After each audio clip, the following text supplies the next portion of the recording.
What is up, guys? My name is Jason Ankin and this is my vlog channel. So yes, we're getting back at it this week. I have another nice, good vlog lined up for you today. We're going to talk about meditation, and we're going to give you 10 benefits that I've experienced through over 6 years of consistent meditation. I'm going to give you 10 key benefits. The first 5 benefits that I'm going to give you are going to be more geared towards the like of health and well-being. So the benefits that you gain that ultimately improve your your health and happiness in day-to-day life. And then the final 5, they get a little deeper. So these are getting into more of what I would call the spiritual benefits that I've experienced through meditation. And so if you want to hear those 5 more deeper benefits, stick around right to the end. So yes, I've been meditating now I actually started dabbling around with meditation since about 2012, and it happened very randomly. So I was literally bored one day and I was sitting in my room, and it was one of those days where I had absolutely nothing to do, and I just decided out of nowhere that I was going to start practicing meditation there and then on the spot. And I basically took a pillow and I set it down on the floor. And I basically sat down on the floor and began meditating. And essentially ever since then, that led to me trying meditation like once a week or so. So I was doing meditation on and off for about 2 years. And then eventually I started getting into it a little bit more consistently around about 2014. And I've basically been doing meditation ever since, very, very consistently. And I'm now doing meditation. I do an evening meditation last thing at night before I go to bed. I only do meditation once a day, and I do approximately 30 minutes of meditation. So yes, I've tried everything. Over the last 6 years, I've done virtually every main type of meditation that you can do. I've done relaxation training, I've done breathing exercises, I've done visualization, I've done concentration exercises, I've practiced mindfulness, etc. So there's a lot of benefits that you can gain from this practice. So like I said, the first 5 are going to be more geared towards health and well-being. You could say that these are a little bit more mundane to help improve your life here and now.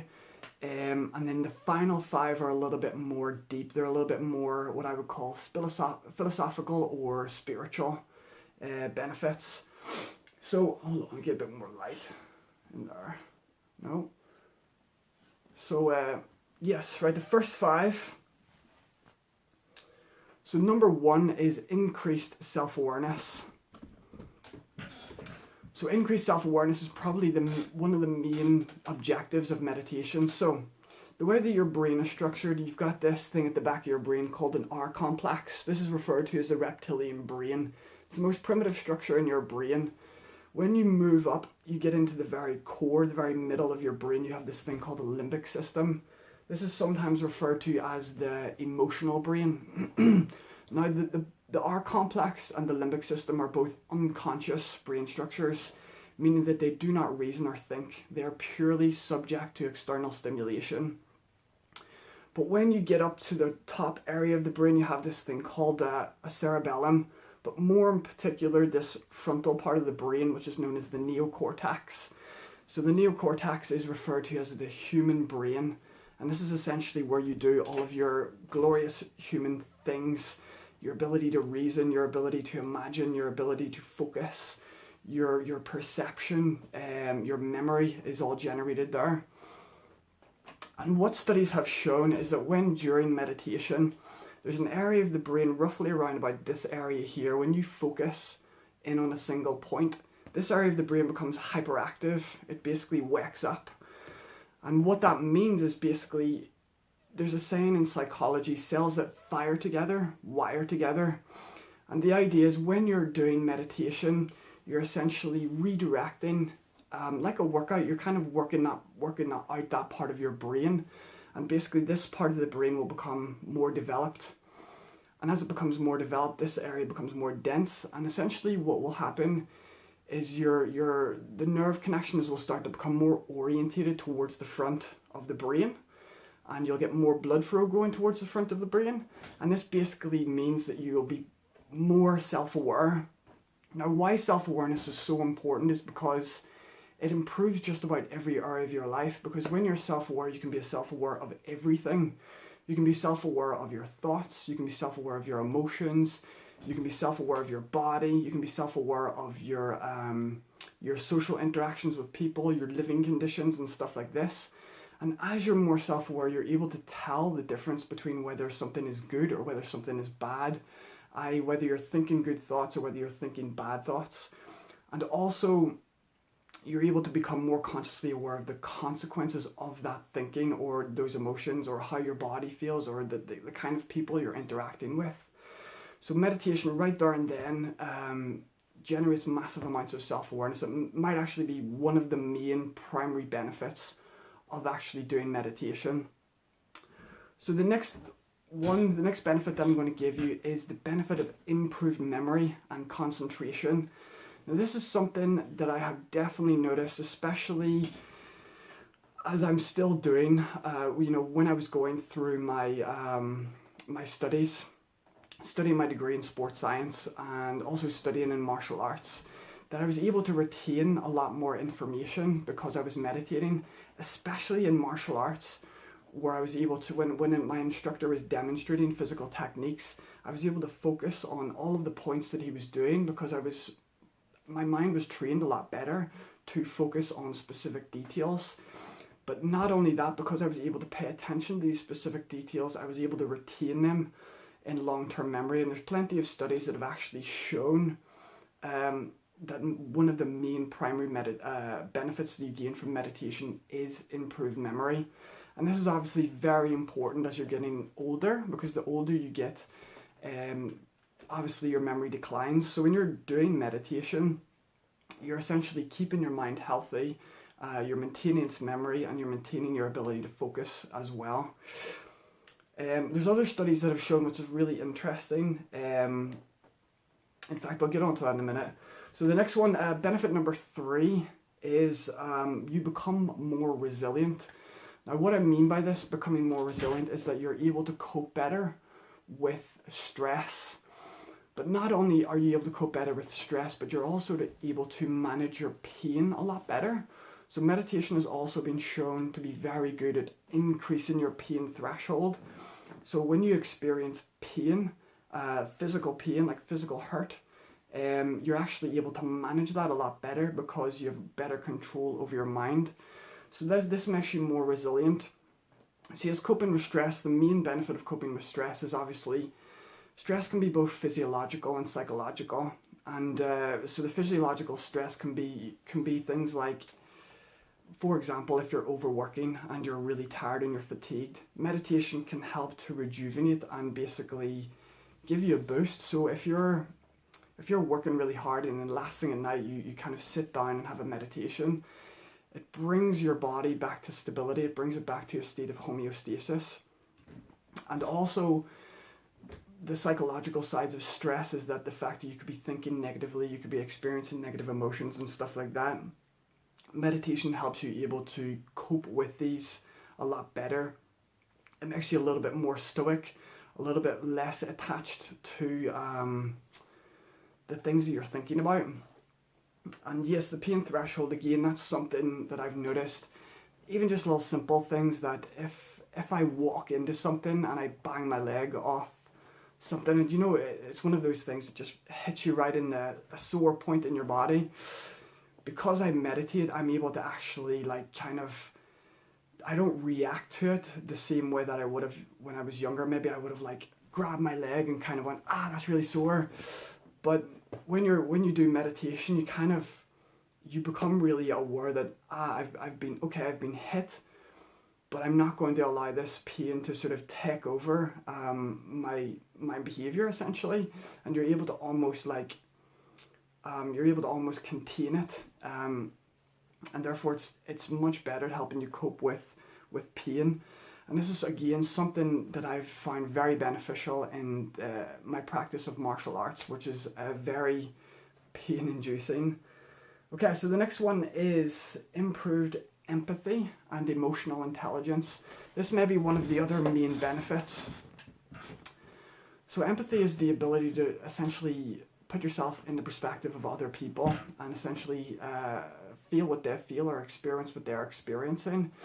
A real good study, I haven't got the reference, but I remember watching this in like a documentary or something, and it was basically looking at different population groups and their ability to spot subtle body language cues. So for example, subtle body language cues are things like little micro gestures that kind of give away what somebody is thinking and feeling unconsciously. And they were looking at different population groups, and they were trying to determine which population group had the best capability of spotting these micro gestures in others. And initially, they came to the conclusion that the best individuals at spotting these micro gestures were actually police investigators. So individuals who sit down and actively talk to criminals and basically try to determine whether they've committed a crime or not. Now obviously they will have been doing this job for maybe 10, 15, 20 years, and they'll be highly trained to do this. So they're very good at spotting whether somebody's telling the truth or whether somebody's lying. This group came out on top until they tested another group. And the other group that they tested was Buddhist monks. And what they found is that the Buddhist monks, due to their deep practice of meditation and due to their deep practice of things like mindfulness and loving kindness meditation, that these individuals actually generated Herculean levels of basically the ability to read people's subtle body language cues. And it goes back to the fact that these Buddhist monks, they train to improve their focus, they train to improve self-awareness, they train to improve empathy, and by default, as a consequence, that makes them the best at reading people's body language. And being able to read people's body language ultimately enables you to basically see what somebody else is thinking or experience what somebody else is feeling, and that makes you much more emotionally intelligent. The next benefit, the fifth benefit, is to attain inner peace and mental poise. And this goes back to what I was originally saying about managing stress. And that is basically, so for example, you have this area in your brain called the amygdala. So the amygdala is basically, it's a seed-like structure. It's part of the limbic system, and it essentially regulates your emotions. So when you've had a good experience in the past, it'll be stored in long-term memory. And when you've had a bad experience in the past, it'll be stored in long-term memory. When you're going through life and you begin to perceive something that is very similar to what you've experienced in your past, your amygdala fires up, it wakes you up and tells you there's something that is very similar to what you experienced in the past. Either it's a good experience or it's a bad experience. Now this creates, so if it's a good experience, you move toward it. If it's a bad experience, you move away from it. And usually it's the dichotomy between your desires and your fears. And this is generated by that seed-like structure called the amygdala. Well, meditation enables you to basically spot when you're experiencing those emotions, that emotion of desire and that emotion of fear. And then you can actually, I guess, rationalize, is this something that I really want to do, or am I just being drawn towards this? So for example, if you want to eat healthy diet, but you see a really unhealthy food option that you want to eat, you can kind of rationalize that that's not something you should be doing, and that will create a lot more mental poise and mental stability, and it means you're less likely to sort of be impulsive, and as a consequence, you'll have a lot more inner peace and a lot more inner balance, because you'll be a lot more in control of these internal drives. Right, so that's the first 5 benefits. These would be geared more towards fundamental improvements in health and happiness that you can sort of attain over your lifetime. So right there and then you can see just one practice of meditation, those 5 main benefits are they're totally life transforming, they're totally life changing. But now we're going to move on to the more deeper benefits that you can gain, and these get a little bit more philosophical, a little bit more spiritual. And this obviously comes with a deepened practice of meditation as opposed to some sort of, doing it once a week. This is what I've experienced from near 6-7 years of meditation. So the next one is number 6 is you become more connected to nature / the universe. So getting right out there, it's basically, you basically begin to lose your sense of self. So for example, I'm white, I'm a male, I'm straight, I'm from Northern Ireland, I've got a degree, I work in this job. All of these different labels that basically define who I am as an individual. These kind of things fall away, and you begin to realize that you're not just these labels, you're not these external things that society has really created. You're actually part of nature. You're an animal, and a social animal, a spiritual animal, if you want to call it. And you're part of a planet. You live on Earth, and this Earth is in a solar system, and the solar system is in a galaxy, and the galaxy is in a universe. So you begin to realize that you're not all of these labels. These labels are just things that are made up, and you're actually part of something that's much, much bigger. I always describe it as being like a part of the whole. So you are, even though the universe it's one system, it's one giant system, you're a tiny, tiny little speck that's part of that actual whole. So you begin to realize that you're not as much your individual self, you're actually connected to something way, way bigger. So that's one of the main sort of spiritual benefits, and it relates perfectly well into the next one. So number 7 is the dissolution of the ego. So yes, this actually relates perfectly well into the first one. So the dissolution of the ego is, again, going back to that sense of self, going back to the idea that I am Jason, I am from Northern Ireland, I have this qualification, I have this job experience, I'm straight, here's my goals, here's my ambitions, all of these type of things, all of these things that I'm a martial artist, all of these things that you think make up who you are as an individual. In reality, these things they're just your ego attachments. So they're things that you identify with. In reality, I'm just a human. I'm a human being on planet Earth in a universe. And that's fundamentally, basically what you are. And your individual sense of ego kind of disappears. And the idea is basically you start to see the illusion or the delusion that society sells you. This is what you have to be, the type of person you're going to be when you grow up, and all of these things, they kind of just fall away as you meditate. So yes, number 8. So this is you become less attached to the transitory. So less attachment to the transitory is things that are basically impermanent. So for example, we live in a universe of change.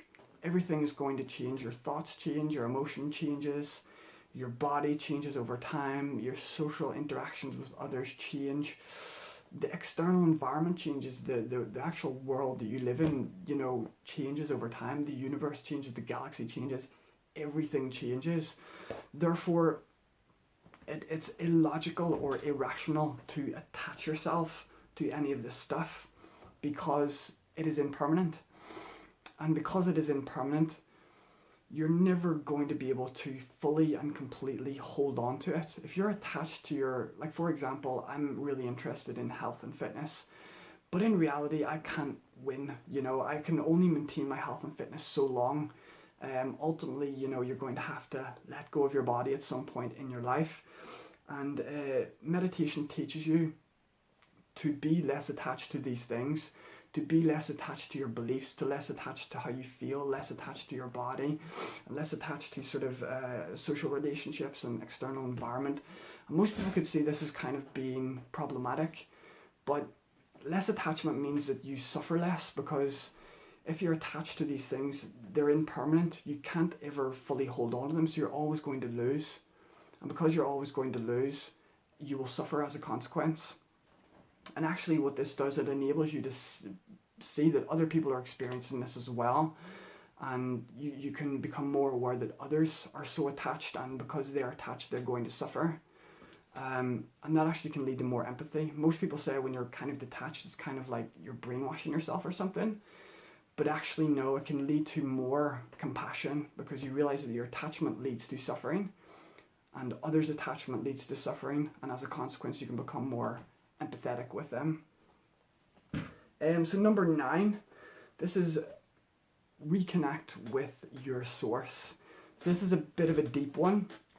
And this is something that you experience during meditation very, very deeply. So for example, when you get into a deep state of meditation, there's a stage of a number of renunciations that you go through in order to get into a deep state of meditation. And in many respects, I would actually say the word renunciation and meditation are interchangeable, because when you get into a deep, proper state of meditation, you're in a total deep state of renunciation. And what I mean by this is, so like I said, you've got the external environment. How you renounce the environment is by closing your eyes. So when you meditate, you close your eyes and basically you sit in silence. So all of a sudden the external environment has disappeared and you've renounced it. Then secondly, what you do is you maintain stillness within the body. So you sit completely and perfectly still. You essentially give up voluntary control of the muscle system, and basically your body sits perfectly still. Once you sit perfectly still, you've renounced the body.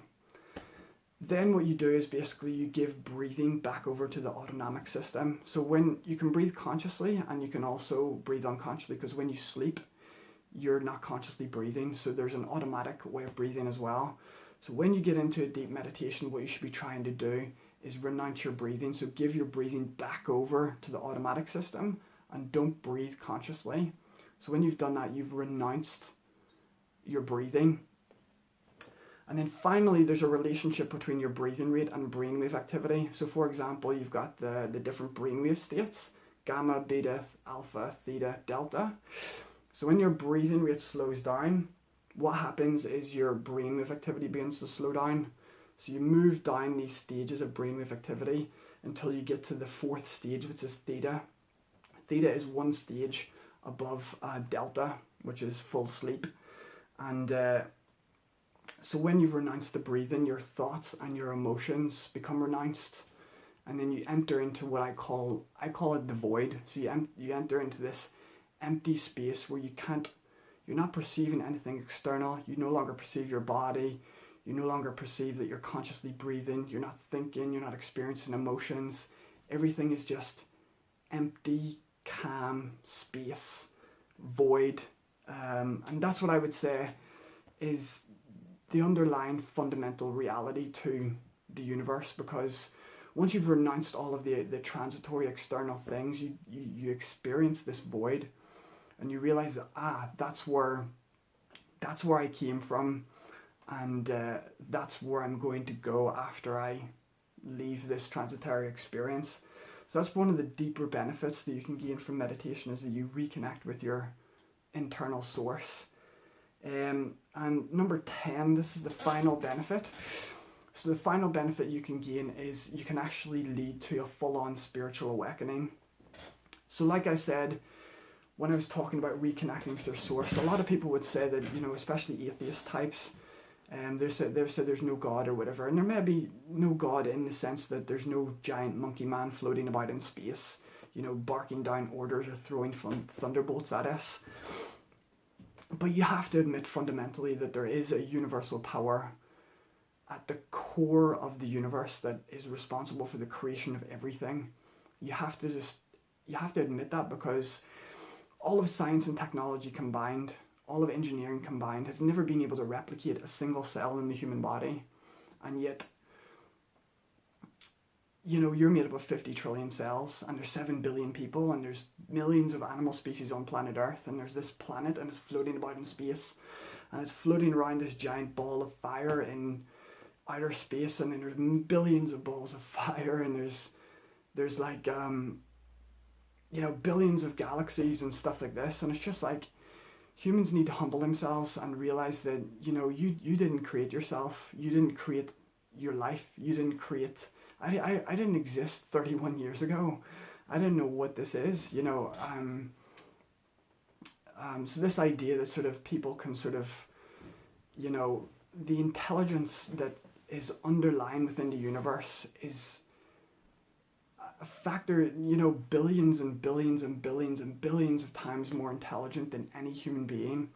And for any human being to turn around and say that there's nothing to this is just, I think, is a bit, well, I think a little bit proud, you know. They're a little bit arrogant, and, you know, as if in all of my 31 years of wisdom, I understand all of the universe. It's just like, it's very boastful and proud. So I think meditation can actually help you lead to a spiritual awakening, especially making you more connected, the dissolution of the ego, making you more humble.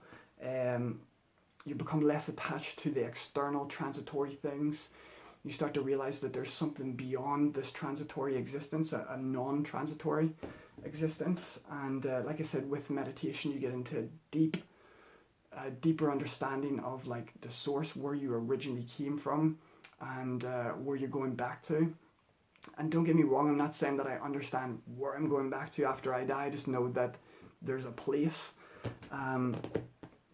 So yeah, meditation can lead to a more spiritual awakening. It makes you more connected to the universe, as opposed to if you're so connected, so self-absorbed in yourself. Meditation dissolves that ego, and you become more aware of things around you, as opposed to, you realize that you're a part of the whole. You're not some sort of individual ego or individual self. You're part of something way bigger than yourself, and you're just here for a small blip of time. So that is my video on the 10 benefits of meditation. And yeah, so 6 years of meditation, 6 or 7 years of meditation I've been doing, and that's some of probably the 10 main benefits that I've really experienced. So I'm going to leave it there for today. So guys, thank you for watching. If you have any experiences with meditation or any other benefits that you want to mention, you can write them down in the comment section below. Thank you for watching. Also, if you want to follow me on Instagram, you can follow me at jason.ankin. You'll find a link in the description, or you can find it in my about section. And yeah, my name is Jason Ankin. This is my vlog channel. Thank you for watching, and I will see you next time. Bye.